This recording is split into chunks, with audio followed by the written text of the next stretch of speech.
중국의 경기 부양이 본격화되고 있습니다. 부동산 경기를 살리기 위해 인프라 건설에 대규모 인가도 진행했는데요. 이에 따라 관련 산업에 쓰이는 철광석과 구리 가격이 동반 상승하고 있는 가운데 원자재 관련 뉴스 알아보겠습니다. 이러한 분위기 속에 전문가들은 원자재 가격 강세가 계속될 것으로 예상하고 있습니다. 최근 철광석 가격은 톤당 122.49달러를 기록하며 3개월간 약 31.98%가 올랐는데요. 원자재값 상승으로 철강업계의 부담은 커지고 있지만 원가 상승분을 제품 가격에 반영하기엔 시황이 좋지 않아 고민이 깊은 상황입니다. 대표로 포스코홀디스 보시면 주가 연이틀 하락하고 있습니다. 약세 이어가면서 2.4% 조정받고 있습니다. 국내 기업 10곳 중 4곳이 올해에도 원자재 가격 상승할 것으로 전망했습니다. 이에 따라 공급망 불안 해소를 위해 해외 거점에 국내 유턴을 검토하고 있는 것으로 나타나고 있는데요. 산업 전반에 많이 쓰이고 있는 비철금속, 관련주 하면 고려아연이 떠오르는데요. 다양한 금속 리사이클링 사업을 진행하고 있습니다. 공급망 해법의 하나로 주목받고 있는 가운데 새해 들어 외국인 수급도 좋은 편인데요. 오늘은 전반이 쉬어가면서 1%의 약세에 나타내고 있습니다. 그렇지만 또 다른 의견도 나오고 있습니다. KB증권에 따르면 리오프닝으로 인한 원자재 가격 상승은 크지 않을 것이란 진단이 나왔는데요. 바로 중국의 이연 수요 규모, 재고 수준, 병목 현상이 유무라는 세 가지 조건을 고려했을 때 수요가 크지 않은 데다가 원자재 재고가 충분한 수준이기 때문입니다. LG전자 물류 원자재 가격 안정화로 수익성을 개선하고 있다는 리포트가 나왔죠. 오늘 상승하면서 1.2% 오르고 있습니다. 지금까지 관련 종목 뉴스 알아봤습니다. 네, 중국 시장을 보면요. 그동안 강도 높은 봉쇄 정책으로 인해서 중국이 건설이라든지 제조업 등 원자재 수요가 완전히 끊기면서 가격이 좀 하락세를 보였습니다. 하지만 중국의 리오프닝, 그러니까 경기 부양책에 본격적으로 나서면서 그 흐름이, 그 분위기가 또 달라지는 모습인데요. 중국이 워낙에 큰 시장이기 때문에 중국이 경기 부양책을 본격적으로 내세운다면 원자재 가격도 다시금 상승할 것이다라는 전망이 지금 우세한 상황입니다. 3개월간 추이 먼저 살펴보도록 하겠습니다. 원자재값 가격의 상승 추이를 살펴보면요. 최근 3개월 동안 철광석 같은 경우에는 31%, 32% 가까이 상승세를 보였고요. 뒤이어 니켈도 30% 가까이 상승을 했고 구리와 아연 역시 19%, 16% 상승세를 보여줬습니다. 특히 중국이 부동산 경기를 살리기 위한 인프라 건설의 대규모 인가도 좀 진행을 하면서 그 산업에 들어가는 앞서 보신 것처럼 철강석이라든지 구리, 아연의 가격이 계속해서 오르고 있는 추세입니다. 자, 이렇게 다시금 원자재 값이 상승을 하면 저희가 또 전략을 바꿔야 되지 않겠습니까? 어떤 전략이 유효할까요?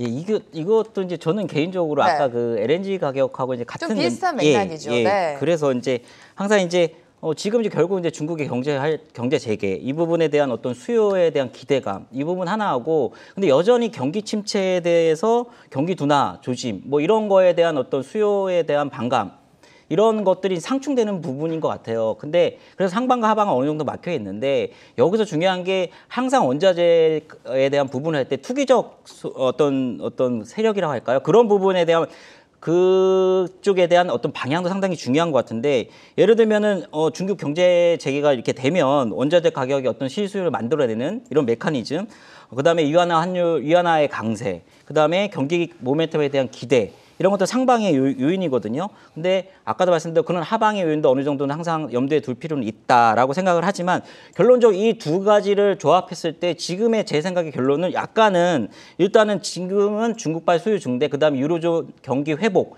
이거에 조금은 상승에 대한 베팅을 하고 있지 않나라고 생각을 하고 좀 더 만약에 가중점을 준다면 좀 더 우세한 방향으로 생각을 하는 게 맞겠다라는 생각을 갖고 있습니다. 그래서 이런 것들이 여러 군데 나타났는데 예를 들면은 이런 거예요. 그러니까 이런 수요 측면 아니라 공급의 측면에서도 예를 들면 구리 가격 같은 경우 구리 가격도 상당히 좋거든요. 그러니까 경기 중국에 대한 그런 부분. 근데 최근에 보면은 또 페루 같은 경우도 시위라든지 이런 것 때문에 공급량이 또 감소하는 부분 이런 것도 또 연관이 돼 있는 부분이 있는 것 같고 철강 같은 경우도 아까 말씀드렸듯이 이런 추세라면 오히려 좋죠. 왜냐하면 위안화 강세가 온다면 철강 수출 가격은 올라가고 여기에 경쟁하고 있는 우리나라에 대한 한국산 철강에 대한 어떤 가격 메리트 부분도 있고 그다음에 우리나라에 들어온 저가에 대한 중국 수출 물량 이런 것들이 좀 어느 정도는 적어질 수 있거든요. 그래서 철강 업종도 최근에 뭐 그런 부분에서는 좋다라고 생각할 수 있고 해운업종 작년에 또 반짝 상승이 있었는데 이것도 네. 같은 맥락인 것 같아요. 그래서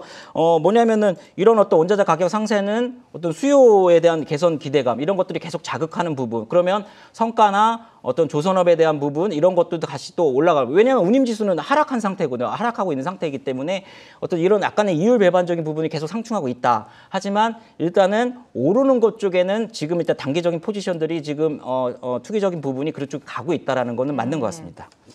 전 세계 원자재 수요 절반 이상을 차지하는 중국 시장이 본격적으로 경기 부양책을 내놓으면서 중국발 수요가 좀 급증할 것이다라는 기대감은 당연히 시장에 있는 것 같습니다. 그렇기 때문에 원자재값 상승과 함께 어떤 관련주들을 봐야 되는지 이런 시각도 퍼지고 있는데요. 부장님 어떻습니까? 네. 일단은 일차적으로 네. 그 금속 관련해서는 그런 쪽이 대부분 다 맞겠죠. 그러니까 그 원자재 가격이 올라간다 그러면 구리 관련한 그런 종목들, 그다음에 아연, 그다음에 니켈이라든지 이런 부분들도 수요가 증가를 할 거고요.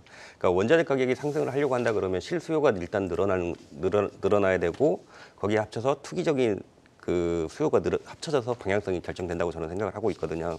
그러니까 중국의 경제 재개로 해서 원자재 가격이 원자재가 많이 필요하다는 거는 네. 이제 실수요를 만들어내는 거고 이제 달러 위안화 그런 환율이나 경기 모멘텀에 대해서는 이제 투기적 수요라고 저는 생각을 하기 때문에 지금은 방향이 정확하게 잡히진 않았고 지금 중국도 그 경제 재개를 바로 시작도 아직 안 한 상황이기 때문에 뭐라고 단정 지을 수는 없지만 앞으로의 그 원자재 가격은 조금 더 많이 상승하지 않을까라는 좀 생각을 많이 하고 있습니다. 그리고 금속 쪽, 그다음에 그쪽으로 조금 많이 보고 있는 상황입니다.